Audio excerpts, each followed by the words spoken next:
जरीना ने देखा तो मुस्कुरा दी। तुम उन्हें अजाब कहते हो मगर प्यार भी तुम ही करते हो। तुम उन्हें अजाब कहते हो मगर प्यार भी तुम ही करते हो। तुम्हें सब पता है। जमील ने धीरे से कहा, शरारती हैं मगर अपनी हैं। शरारती हैं मगर अपनी हैं। अगली सुबह फिर वही शोर, वही दौड़, वही शरारतें। मगर अब जमील के चेहरे पर हल्की मुस्कुराहट थी।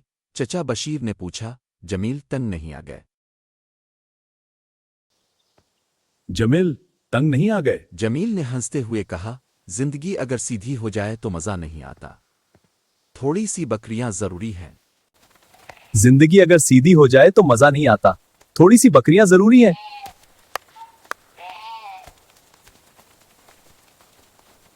जमील ने सोचा कि आज खेत में बकरियों को काबू पाएगा।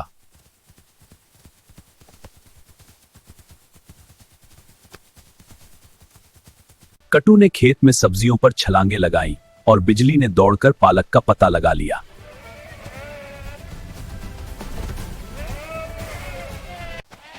अरे रुक जाओ बकरियों!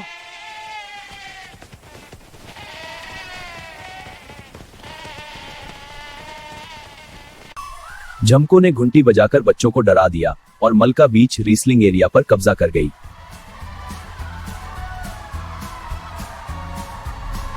अरे छत से गिर जाओगे! अरे छत से गिर जाओगे! अरे छत से गिर जाओगे! लाली ने जमील की लाल दुपट्टा छीन लिया और भाग गई। लाली वापस कर दो! रुक जाओ लाली! लाली दुपा! बाजार में सब्जी दुकान के करीब दोबारा शोर मचा।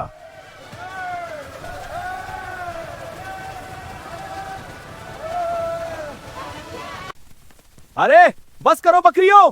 चलो काबू पाओ। अरे बस करो बकरियों! चलो काबू पाओ! गांव में छोटा मेला लगा। बकरियां फौरन मरकज़े तवज्जो बन गई।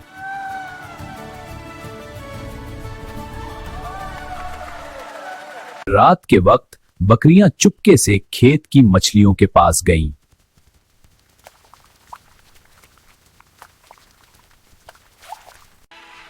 अरे रुक जाओ!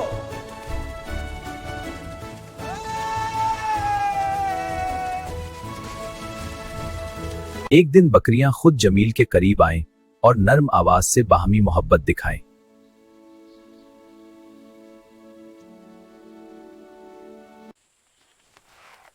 ये शरारती हैं मगर अपनी हैं।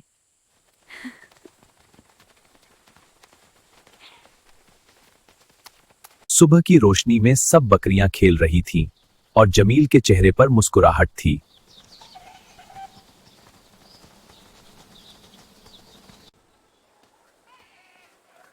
जमील तंग नहीं आ गए?